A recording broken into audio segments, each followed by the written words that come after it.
ఆలు దోశ, కారం దోశ, మన రాగి పిండితోటి మెంతెన దోశ చేశాను.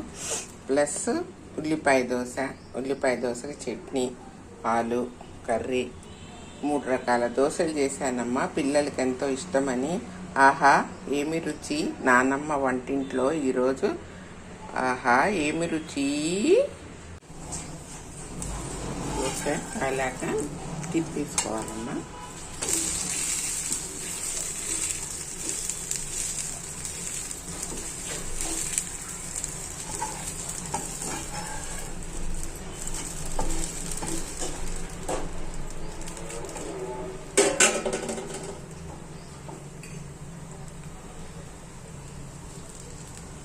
ఆలు కర్రీ పెట్టి మడతెట్టు పెట్టండి.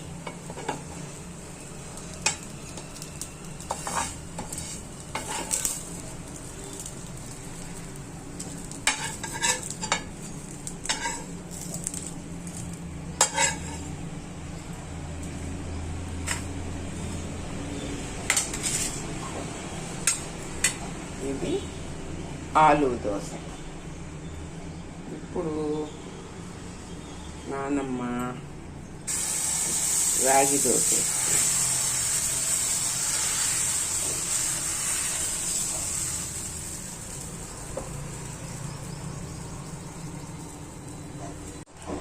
నానమ్మ ఫస్ట్ ఆలు దోశ వేస్తున్నామా.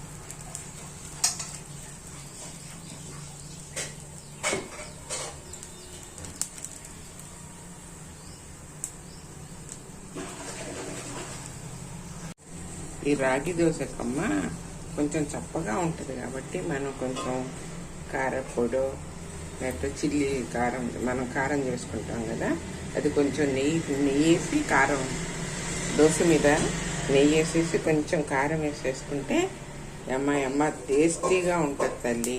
అందరు చేసుకోండి, వెరైటీస్ చేసి పెట్టండి పిల్లలకి. ఇందాక ఆలు మసాలా దోశ, కారం దోశ, రాగి పిండితోటి కారం దోశ చేశాను. ఇప్పుడు మామూలు దోశ పిండితోటి ఉల్లి దోశ.